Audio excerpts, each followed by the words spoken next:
আজকের সেশনে আমরা করব মাধ্যমিক জীবন বিজ্ঞান। তোমাদের সকলকে আরও একবার এমপি ইজি টু লার্নের পক্ষ থেকে স্বাগত। আজকের সেশনে কী রয়েছে? জীব বৈচিত্র্য ও তার গুরুত্ব। এখন দেখো, এই অংশটা করার আগে আমাদের জাস্ট একটা ছোট্ট বিষয় দেখে নিতে হবে। দেখো, 5.4 অর্থাৎ আমাদের 5 নম্বর অধ্যায়, জীবন বিজ্ঞানের একদম শেষ অধ্যায়ের 5 নম্বর অধ্যায়ের 4th টপিক কী রয়েছে? জীববৈচিত্র্য এবং সংরক্ষণ। এর আগের টপিকগুলো আমরা কমপ্লিট করে ফেলেছি, আর দূষণ অংশটা আমাদের বাকি আছে। তোমরা অনেকেই বলেছো দূষণটা করাতে হবে।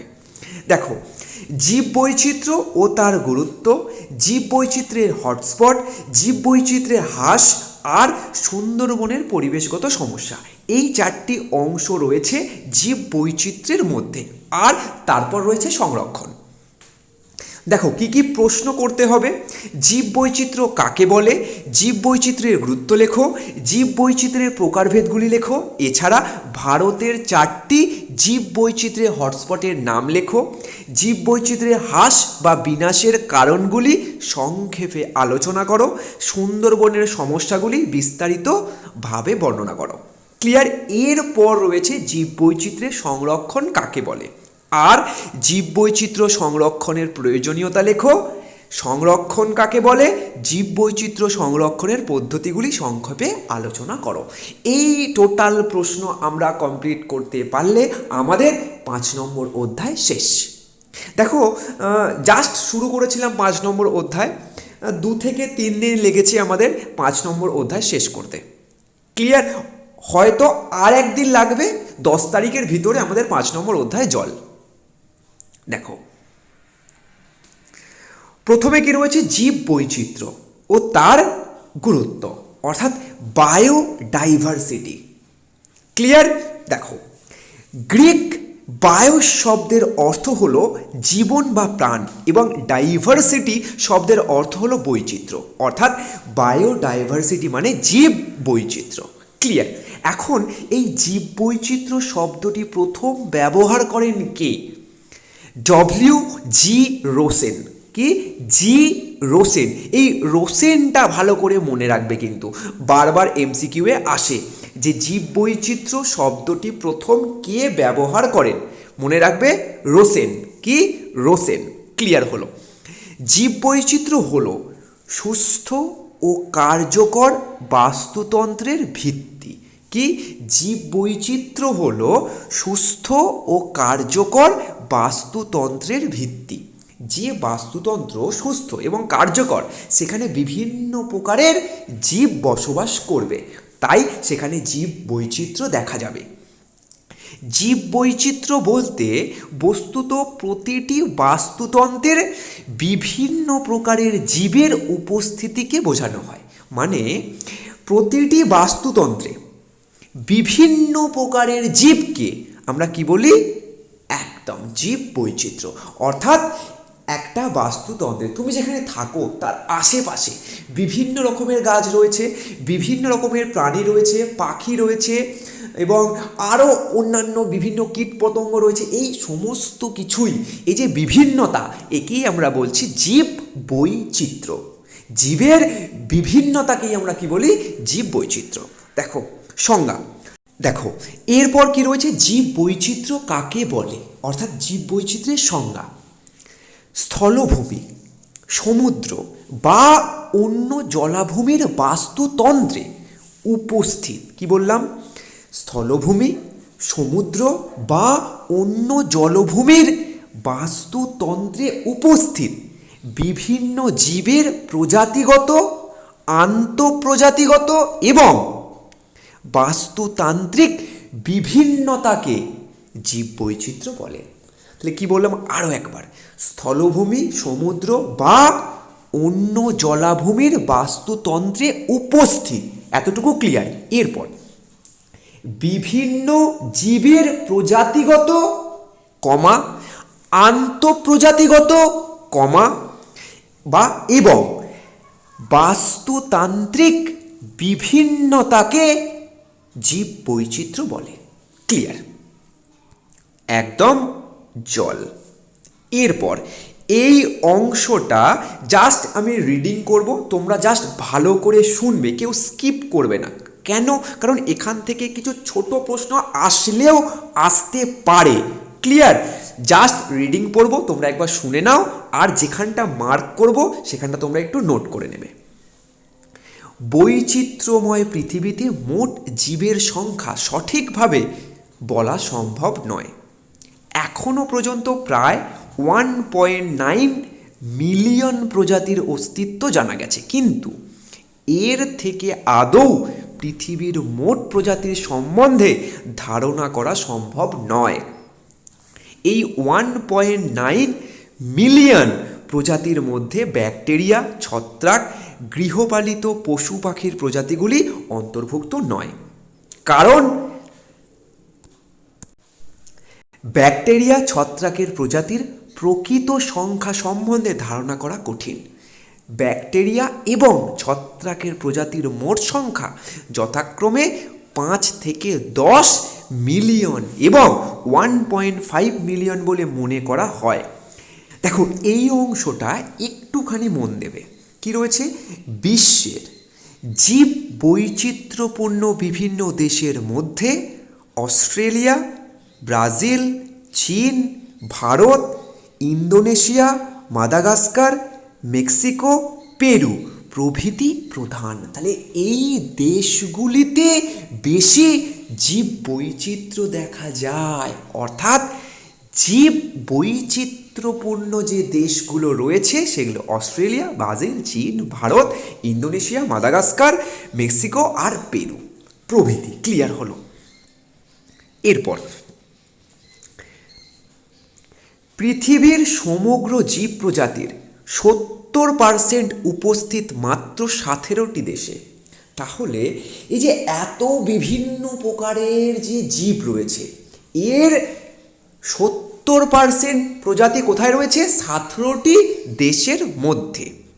এই অধিক প্রজাতির বৈচিত্র্যযুক্ত দেশগুলিকে অতি বৈচিত্র্যশালী দেশ বা মেগা ডাইভার্সিটি দেশ বলে। উদাহরণ: ভারত, চীন, অস্ট্রেলিয়া আর ব্রাজিল। কি বললাম? ভারত, চীন, অস্ট্রেলিয়া আর ব্রাজিল কি বলা হয়? মেগা ডাইভার্সিটি দেশ। কেন? এখানে অধিক পরিমাণে জীব বৈচিত্র্য লক্ষ্য করা যায়। এরপর দেখো, আমাদের দেশ পৃথিবীর 17টি অতি বৈচিত্র্যশালী যে অঞ্চলের অন্তর্ভুক্ত। মানে এই 17টি দেশের মধ্যে আমাদের দেশ একটি। ক্লিয়ার? এরপর ভারতের উত্তর পূর্ব হিমালয় অঞ্চল ও পশ্চিমঘাট বনাঞ্চল। কি বললাম? হিমালয় অঞ্চল আর পশ্চিমঘাট বনাঞ্চল। আন্দামান নিকোবর দ্বীপপুঞ্জ, গুজরাট ও তামিলনাড়ুর সামুদ্রিক প্রবাল প্রাচীরে প্রচুর পরিমাণে জীববৈচিত্র্য দেখা যায়।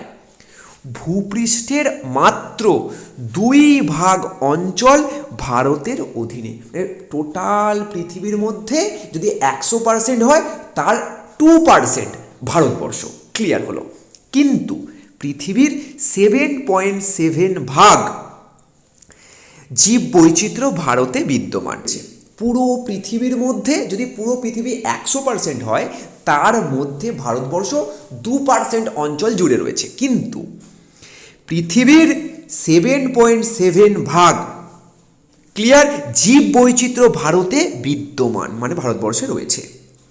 এরপর ভারতীয় জীব বৈচিত্র্য মন্ত্রকের 4th রিপোর্ট অনুযায়ী ভারতে প্রাপ্ত বিভিন্ন প্রজাতির উদ্ভিদের সংখ্যা টোটাল 46,000-এরও বেশি।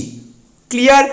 আর পৃথিবীর বিভিন্ন উদ্ভিদ প্রজাতির 11%। তাহলে পৃথিবীতে যদি 100% উদ্ভিদ প্রজাতি থাকে, তার মধ্যে 11% ভারতবর্ষে রয়েছে।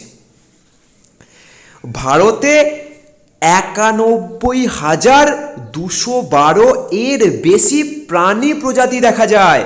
যা পৃথিবীর বিভিন্ন প্রাণী প্রজাতির প্রায় 7.43%।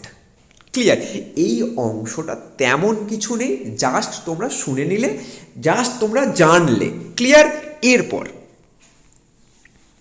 এই অংশটা কিন্তু খুব ইম্পর্টেন্ট। কি রয়েছে? জীববৈচিত্র্যের স্তর বা জীববৈচিত্র্যের প্রকার। জীববৈচিত্র্যের 3টি স্তর রয়েছে বা জীববৈচিত্র্য 3 প্রকার। কি কি? জিনগত বৈচিত্র্য, প্রজাতিগত বৈচিত্র্য আর বাস্তুতান্ত্রিক বৈচিত্র্য। এখন এই 3টে বিষয়ে আমরা যদি কাকে বলে পড়ি তাহলেও একটু আমাদের ধোঁয়াশা থেকে যাবে। অর্থাৎ সহজ সরল ভাষায় আমাদেরকে বিষয়টাকে মনে রাখতে হবে। কি? জিনগত বৈচিত্র্য মানে কি? একই প্রজাতির মধ্যে বিভিন্নতা। মানে ধরো কুকুর একটি প্রজাতি, কিন্তু তাদের মধ্যেও অনেক পার্থক্য রয়েছে। সাদা, কালো, খয়েরি এবং বিভিন্ন জাতের রয়েছে। এগুলো কি? জিনগত বৈচিত্র্য। সেই প্রজাতিটার মধ্যে জিনগত বৈচিত্র্য। ক্লিয়ার করতে পারলাম যে একই প্রজাতির কুকুর কিন্তু বিভিন্ন জাতের, কোনোটা সাদা, কোনোটা কালো, কোনোটা ব্রাউন বা কোনোটা হলুদ, এরকম বিভিন্ন কালারের, বিভিন্ন গঠনের, বিভিন্ন জাতের কুকুর আমরা দেখেছি। এটা শুধু কুকুরের জন্য নয়, বিভিন্ন বানরের ক্ষেত্রেও হয়। প্রত্যেকটি প্রজাতির মধ্যে জিনগত পার্থক্য থাকে। ক্লিয়ার? দেখো, একটি প্রজাতির মধ্যে যাবতীয় জিনগত বৈচিত্র্য যা তাদের ফিনোটাইপকে পরস্পরের থেকে পৃথক করে। কাকে? ফিনোটাইপকে, মানে দেখতে কেমন হবে? একটু আলাদা হবে। জিনগত বৈচিত্র্যতে তাদের একটু দেখতে, লক্ষণ এবং গঠন আলাদা হবে। ক্লিয়ার? প্রত্যেকটি কুকুর একই প্রকার হয় না, কিছু না কিছু আলাদা হয়। দেখবে রাস্তার কুকুর আর বাড়িতে পোষা কুকুর দুটোর মধ্যে অনেক পার্থক্য থাকে। ক্লিয়ার? এটাকেই আমরা বলছি জিনগত বৈচিত্র্য। ক্লিয়ার? এরপর প্রজাতিগত বৈচিত্র্য মানে কি? এই যে কুকুর একটা প্রজাতি, আবার বিড়াল একটা প্রজাতি। এছাড়া আমাদের আশেপাশে আমরা ছাগল, গরু, ভেড়া, এছাড়া পাখিদের মধ্যে ধরো কাক, পায়রা, এইসব আমরা দেখি। এগুলো কি? প্রজাতিগত বৈচিত্র্য। কোনো নির্দিষ্ট অঞ্চলে অবস্থিত বিভিন্ন জীব প্রজাতির উপস্থিতি এবং তাদের আপেক্ষিক প্রাচুর্য, এটাকেই আমরা বলছি প্রজাতিগত বৈচিত্র্য। মানে বিভিন্ন প্রকারের প্রাণী রয়েছে। ক্লিয়ার? এরপর বাস্তুতান্ত্রিক বৈচিত্র্য মানে কি?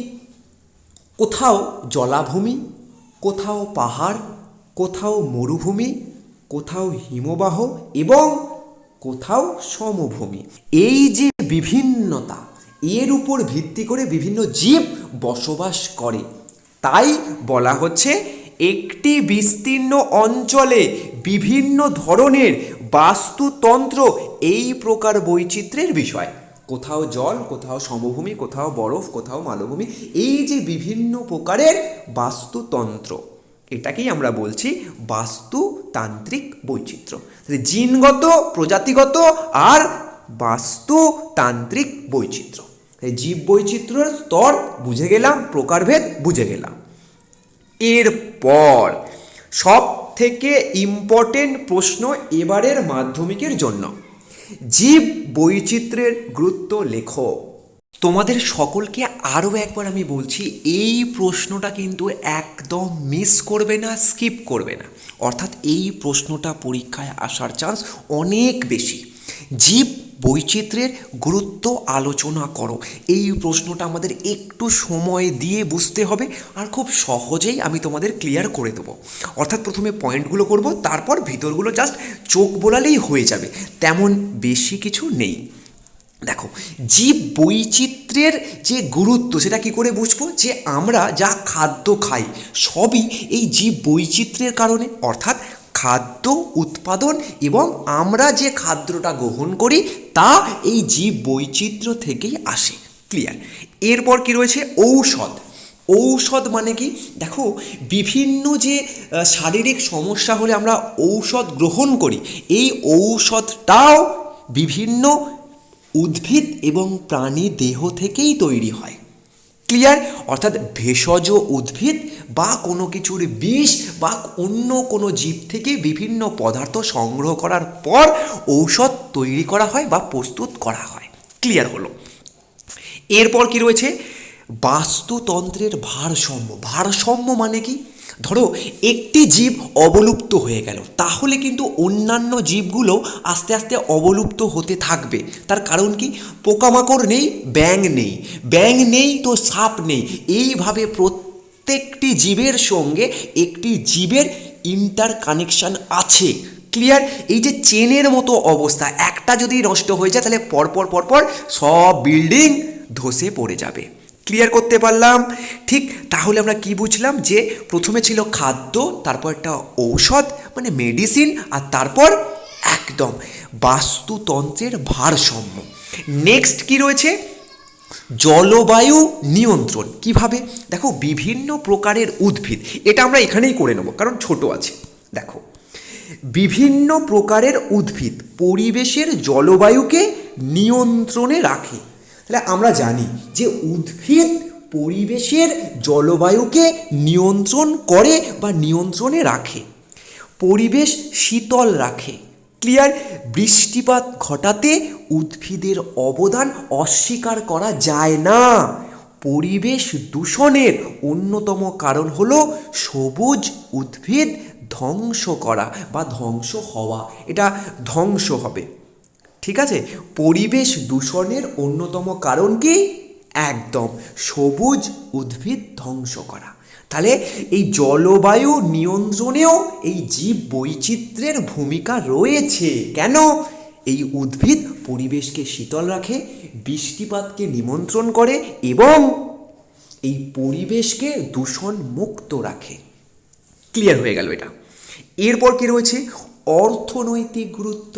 মানে দেখো বিভিন্ন প্রকারের এই জীব থেকে আমরা অনেক কিছু সংগ্রহ করি, যা আমরা বিক্রি করে বা বিদেশে রপ্তানি করে অর্থ উপার্জন করতে পারি। অর্থাৎ অর্থনৈতিক গুরুত্ব রয়েছে এই জীব বৈচিত্র্যের জন্য। যেমন দেখো বিভিন্ন আসবাবপত্র, মানে কি? এই যে খাট, আলমারি, কাঠের, এগুলো বিভিন্ন গাছ থেকেই কিন্তু তৈরি হয়। মানে গাছের অংশ কেটে তারপর এই আসবাবপত্রগুলোকে তৈরি করা হয়।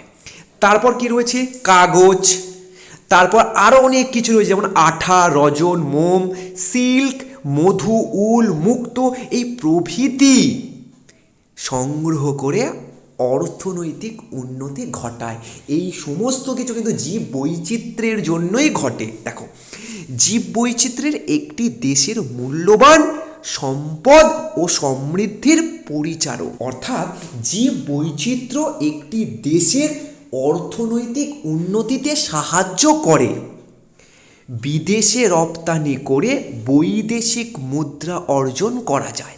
জীব বৈচিত্র্যকে কাজে লাগিয়ে গৃহ সামগ্রী এবং আসবাবপত্র, কাগজ শিল্পে এবং আঠা, রজন, মোম, সিল্ক, মধু, উল, মুক্ত ইত্যাদি সংগ্রহ করে অর্থনৈতিক উন্নতি করা যায়। ক্লিয়ার? একদম জল অর্থনৈতিক গুরুত্ব। আর এখানে কি রয়েছে? জলবায়ু নিয়ন্ত্রণ। এই দুটো পয়েন্ট আমাদের ক্লিয়ার। এরপর কি রয়েছে? শিল্প ও সাহিত্যে প্রভাব। তাহলে একদম প্রথমে কি ছিল? খাদ্য, তারপর কি ছিল? ঔষধ, তারপর ভারসাম্য, বাস্তুতন্ত্রের ভারসাম্য, তারপর জলবায়ুর নিয়ন্ত্রণ, তারপর কি রয়েছে? একদম অর্থনৈতিক গুরুত্ব, এছাড়া শিল্প ও সাহিত্যে প্রভাব। একদম প্রথমে চলে যাব। দেখো মানুষ সহ সকল জীব তার খাদ্যের জন্য সরাসরি প্রকৃতির উপর নির্ভরশীল। কি বললাম? মানুষ সহ সকল জীব তার খাদ্যের জন্য সরাসরি প্রকৃতির উপর নির্ভরশীল। জীব বৈচিত্র্যের জন্যই মানুষ তার ক্রমবর্ধমান খাদ্যের চাহিদা মেটাতে সক্ষম হয়। যে মানুষের যেই আস্তে আস্তে আস্তে আস্তে বাড়ছে জনসংখ্যা, তাদের এই খাদ্যের চাহিদা মেটাচ্ছে কে? এই জীব বৈচিত্র্য। সবুজ উদ্ভিদরা খাদ্য সংশ্লেষ করে তাদের বিভিন্ন অঙ্গে সঞ্চিত রাখে। কি বললাম? সবুজ উদ্ভিদরা তাদের খাদ্য সংশ্লেষ করে তাদের বিভিন্ন অঙ্গে সঞ্চিত রাখে। সেই খাদ্য মানুষ সহ সমস্ত প্রাণী ভক্ষণ করে। সেই খাদ্য মানুষ সহ সমস্ত প্রাণী ভক্ষণ করে।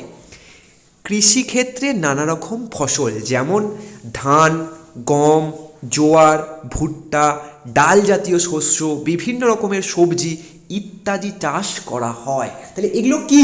জীব বৈচিত্র্য, যা থেকে আমরা উদ্ভিদ জাত, কি বলবো এখানে? উদ্ভিদ জাত খাদ্য পেয়ে থাকি, যা থেকে আমরা উদ্ভিদ জাত খাদ্য পেয়ে থাকি। এছাড়া বিভিন্ন প্রাণীজ খাদ্য যেমন দুধ, ডিম, মাংস ইত্যাদি বিভিন্ন প্রাণীদের কাছ থেকে পেয়ে থাকি। স্যার কি বুঝলাম? যে মানুষ সহ সকল প্রকার জীব তাদের খাবারের জন্য সরাসরি প্রকৃতির ওপর নির্ভরশীল। ক্লিয়ার? এই জীব বৈচিত্র্যের জন্যই মানুষের যে খাদ্যের চাহিদা দিন দিন বাড়ছে সেটা মেটানো সম্ভব হচ্ছে। স্যার জল, সবুজ উদ্ভিদ খাদ্য সংশ্লেষ করে তার বিভিন্ন অঙ্গে রাখে এবং সেটাকে মানুষ সহ বিভিন্ন প্রাণী ভক্ষণ করে। এবং কৃষিক্ষেত্রে নানা ফসল যেমন এটা ওটা সেটা, মানে ধান, গম, জোয়ার, ভুট্টা, ডাল জাতীয় শস্য, বিভিন্ন রকমের সবজি ইত্যাদি চাষ করা হয়, যা থেকে আমরা উদ্ভিদজাত খাদ্য পেয়ে থাকি। এছাড়া বিভিন্ন প্রাণীজ খাদ্য যেমন দুধ, ডিম, মাংস ইত্যাদি বিভিন্ন প্রাণীদের কাছ থেকে আমরা পেয়ে থাকি। এরপর দেখো কি রয়েছে? ঔষধ প্রস্তুতি, অর্থাৎ জীব বৈচিত্র্যের কারণেই ঔষধ প্রস্তুত হয়। মানে বিভিন্ন গাছের, মানে বিভিন্ন ভেষজ উদ্ভিদের বিভিন্ন অংশ থেকে বিভিন্ন ঔষধ তৈরি করা হয়। এছাড়া বিভিন্ন প্রাণীর বিভিন্ন অংশ থেকে, যেমন বীজ থেকেও কিন্তু ঔষধ তৈরি করা হয়। দেখো, মানুষের রোগ নিরাময় ও স্বাস্থ্য রক্ষায় ভেষজ উদ্ভিদের ভূমিকা অপরিসীম। কি বললাম? মানুষের রোগ নিরাময় ও স্বাস্থ্য রক্ষায় ভেষজ উদ্ভিদের ভূমিকা অপরিসীম। যেমন এইগুলো কিন্তু ভালো করে মনে রাখতে হবে, এগুলো কিন্তু পরীক্ষায় আসে, বারবার বলছি এগুলো পরীক্ষায় আসে। সর্পগন্ধার মূল থেকে রেশার পিন, সর্পগন্ধার মূল থেকে রেশার পিন, ক্লিয়ার হলো। সিনকোনা গাছের ছাল থেকে কুইনাইন, সিনকোনা গাছের ছাল থেকে কুইনাইন। ধুতুরা গাছের পাতায় ও ফলে পাওয়া যায় ডাটুরিন। কি বললাম? ডাটুরিন, ক্লিয়ার হলো। বাসক গাছের পাতায় পাওয়া যায় ভ্যাসিসিন, বাস ভ্যাস হয়ে গেল। আর সিনকোনা, দেখো এখানে একটি দন্তেন্য আর এখানেও একটি দন্তেন্য, তাহলে এখানে দেখো দুটো দন্তেন্য। যদি এমসিকিউয়ে আসে আর যদি গুলিয়ে যায়, দুটো দন্তেন্য মনে রাখবে, সিনকোনা, কুইনাইন, ক্লিয়ার হলো। এখানে কি হয়েছে দেখো, দেখাচ্ছি, একটুখানি ওয়েট করো। দেখো ধুতু আর এখানে কি রয়েছে? ডাটু। ধুতু আর এখানে কি রয়েছে? ডাটু, অর্থাৎ ধুতুরা গাছের পাতা ও ফলে পাওয়া যায় ডাটুরিন, ক্লিয়ার। এরপর এইগুলো কোন রোগে ব্যবহার হয়? দেখো কুইনাইন ম্যালেরিয়া,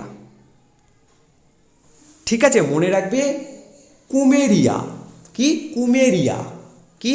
কুমেরিয়া মানে কুমেরিয়া, কুমির, আমরা সেটাকে বলছি কুমেরিয়া।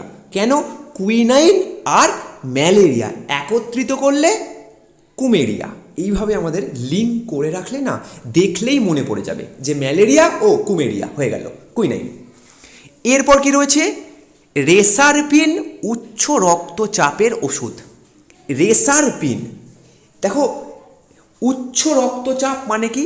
রক্তচাপ বাড়ছে, উচ্চ রক্তচাপ বাড়ছে। আর রেস করলে কি হয়? আমাদের রক্তচাপ বাড়ে। রেসারপিন মানে আমরা যখন ধরো দৌড়াচ্ছি, রেসে নেমেছি, তখন কিন্তু আমাদের রক্তের চাপ বাড়বে। এটা কিন্তু মাথায় রাখতে হবে যে রেস করলে রক্তচাপ বাড়বে। রেসারপিন উচ্চ রক্তচাপের মেডিসিন। কি বললাম? রেসারপিন উচ্চ রক্তচাপের মেডিসিন। রেসারপিন উচ্চ রক্তচাপের মেডিসিন। ক্লিয়ার? ডাটোরিন হাঁপানির ওষুধ। কি বললাম? ডাটোরিন হাঁপানির ওষুধ। ডাটু, দেখো ডাটু, এটাকে জাস্ট একটুখানি এইভাবে মনে রাখবে। দেখবে আমাদের বাড়িতে যারা একটু বয়স্ক দাদুরা থাকে তারা একটু হাঁপায়, তাই মনে রাখবে দাদুর হাঁপানি, অর্থাৎ ডাটোরিন দাদুর হাঁপানি। কি বললাম? ডাটোরিন হাঁপানির ওষুধ, দাদুর হাঁপানি। এইভাবে একটু লিঙ্ক করে মনে রাখতে হবে, কারণ অনেক কিছু থাকে যাতে আমি ভুলে না যাই। ডাটোরিন হাঁপানির ওষুধ হিসেবে ব্যবহৃত হয়। আর টেক্সাস থেকে প্রাপ্ত ক্যান্সার বিরোধী পদার্থ পাওয়া যায়। ক্লিয়ার? এরপর কি রয়েছে? উদ্ভিদের মতোই প্রাণীদের দেহ অংশ থেকেও ভেষজ প্রস্তুত হয়। কি? যেমন সাপের বিষ একটু লাগিয়ে নিস। কি বললাম? সাপের বিষ একটু লাগিয়ে নিস মানে ল্যাকেসিস। সাপের বিষ থেকে কি তৈরি হয়? ল্যাকেসিস। ক্লিয়ার? এরপর কি রয়েছে? মৌমাছির বিষ আরও পেলে রেখে দিস। কি বললাম? মৌমাছির বিষ আরও পেলে রেখে দিস মানে এপিস। আরও পেলে রেখে দিস এপিস। ক্লিয়ার? আর সাপের বিষ লাগিয়ে নিস ল্যাকেসিস। ক্লিয়ার হয়ে গেছে? এই পুরো ঔষধটা আমাদের জল। এরপর বাস্তুতন্ত্রের ভারসাম্য রক্ষা। কি বলেছিলাম? যে একটি প্রাণী যদি অবলুপ্ত হয়ে যায়, চেন সিস্টেম থাকে, তাহলে সমস্ত প্রাণী অবলুপ্ত হয়ে যাওয়ার সম্ভাবনা রয়েছে। দেখো, বাস্তুতন্ত্রে জীব সম্প্রদায় পরস্পর নির্ভরশীল হয়ে বসবাস করে, মানে একে অপরের উপর নির্ভরশীল। ক্লিয়ার? এবার কোনো একটি উদ্ভিদ ও প্রাণী প্রজাতির বিলুপ্ত হওয়ার অর্থ হলো খাদ্য শৃঙ্খলে বিঘ্ন ঘটা এবং বাস্তুতন্ত্রের ভারসাম্য বিঘ্নিত হওয়া। বাস্তুতন্ত্রে ভারসাম্য যাতে বিঘ্নিত না হয় তার জন্য খাদ্য শৃঙ্খলকে ঠিক রাখা, বায়ুর উপাদানগুলিকে ঠিক রাখা, এছাড়া উদ্ভিদ ও প্রাণীর সংরক্ষণ, রোগ ও দমন ইত্যাদির উপর গুরুত্ব দেওয়া প্রয়োজন। উদ্ভিদ ও প্রাণী সংরক্ষণ, রোগ দমন ইত্যাদির উপর গুরুত্ব দেওয়া প্রয়োজন। কি বললাম? এই বাস্তুতন্ত্রে প্রত্যেকটি জীব সম্প্রদায় পরস্পরের উপর নির্ভরশীল। কোনো একটি উদ্ভিদ ও প্রাণী প্রজাতি যদি বিলুপ্ত হয়, এর অর্থ হলো খাদ্য শৃঙ্খল বিঘ্নিত হওয়া বা বিঘ্ন ঘটা। এবং বাস্তুতন্ত্র যখনই এই খাদ্য শৃঙ্খল বিঘ্ন ঘটবে, তখনই বাস্তুতন্ত্রের ভারসাম্য বিঘ্নিত হবে। বাস্তুতন্ত্রের ভারসাম্য যাতে বিঘ্নিত না হয় তার জন্য খাদ্য শৃঙ্খলকে ঠিক রাখতে হবে, বায়ুর উপাদানগুলিকে ঠিক রাখতে হবে, উদ্ভিদ ও প্রাণীদের সংরক্ষণ করতে হবে এবং রোগ দমন ইত্যাদি গুরুত্ব দেওয়া প্রয়োজন। আশা করছি একদম ক্লিয়ার যে জীব বৈচিত্র্য বাস্তুতন্ত্রকে ভারসাম্য রাখে বা ভারসাম্য রাখতে সাহায্য করে। এরপর জলবায়ু আমাদের ক্লিয়ার, কারণ বিভিন্ন প্রকারের উদ্ভিদ জলবায়ুকে কি করে? নিয়ন্ত্রণ করে, পরিবেশকে শীতল করে, বৃষ্টিপাত আসতে সাহায্য করে, এই সমস্ত কারণ আমরা। এরপর কি রয়েছে? অর্থনৈতিক গুরুত্ব। দেখো, জীব বৈচিত্র্য একটি দেশের মূল্যবান সম্পদ ও সমৃদ্ধির পরিচারক। কি বললাম? সমৃদ্ধির পরিচারক মানে এই জীব বৈচিত্র্যের কারণে আমরা বিদেশে বিভিন্ন জিনিস পাঠিয়ে বিদেশি মুদ্রা আমদানি করতে পারবো।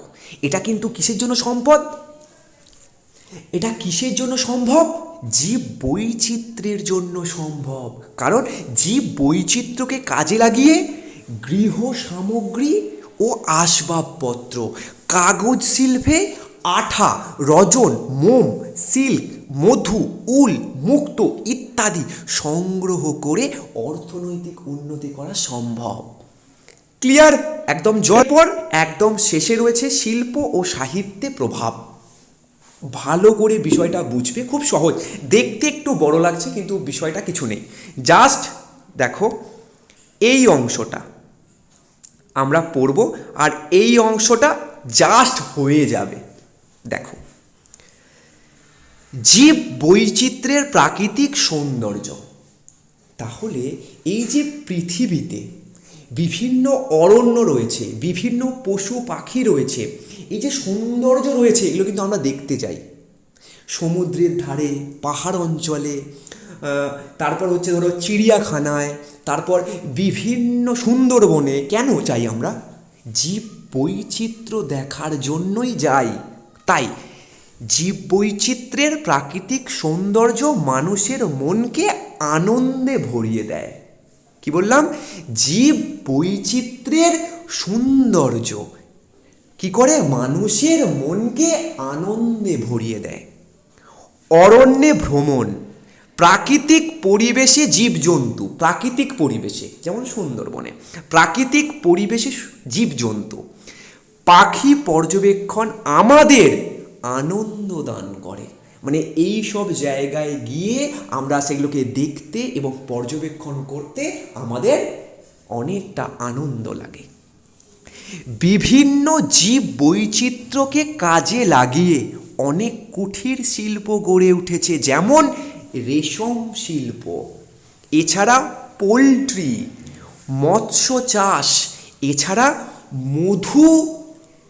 দেখো, মধুমক্ষিশালায় তারা এই মৌমাছিদেরকে পালন করে মধু উৎপাদন করে।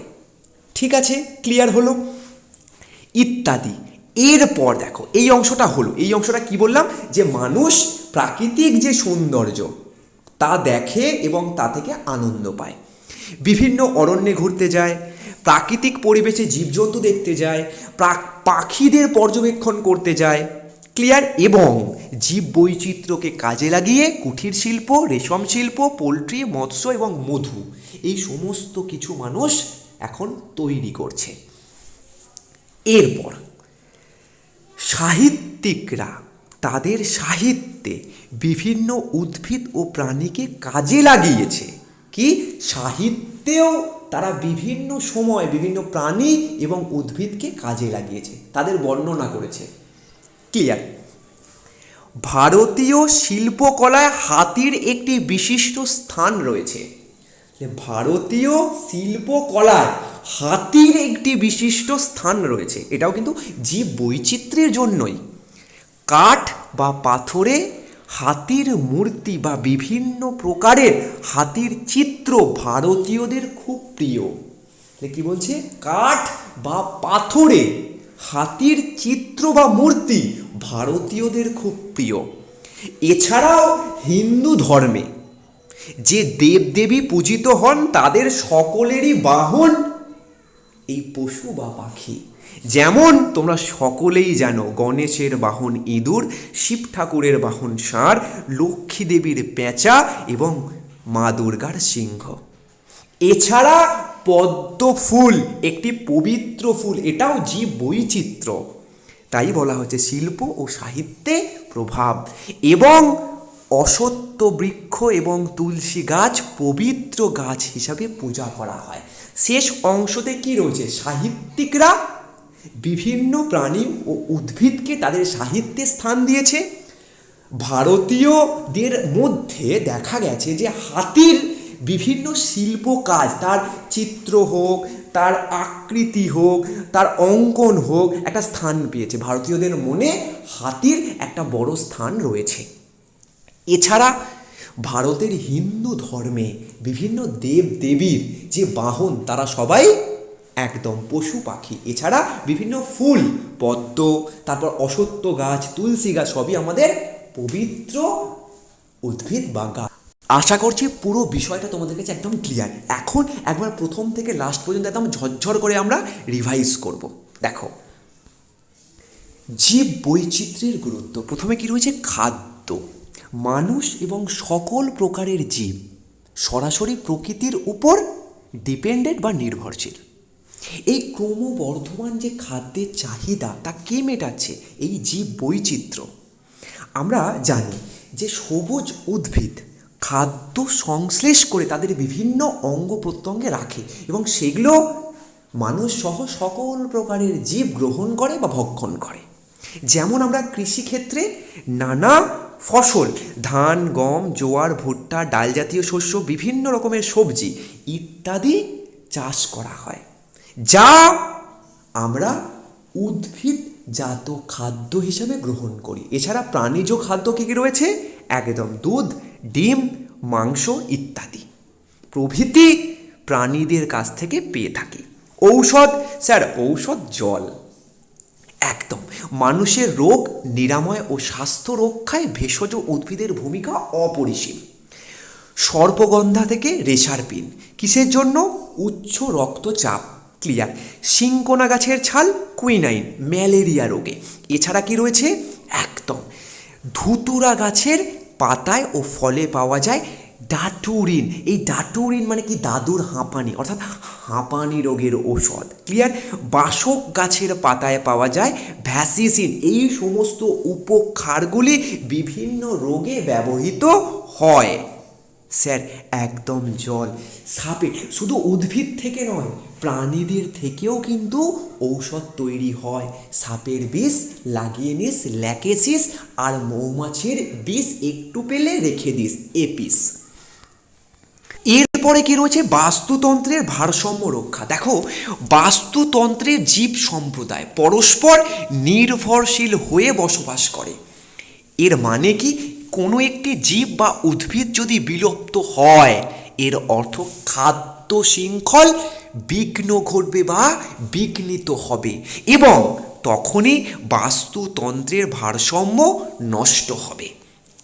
তাই বাস্তুতন্ত্রের ভারসাম্য যাতে বিঘ্নিত না হয়, তাই খাদ্য শৃঙ্খলকে টিকিয়ে রাখতে হবে, বায়ুর উপাদানগুলিকে ঠিক করতে হবে, উদ্ভিদ ও প্রাণী সংরক্ষণ করতে হবে, রোগ দমন ইত্যাদির প্রয়োজনে গুরুত্ব দেওয়া উচিত।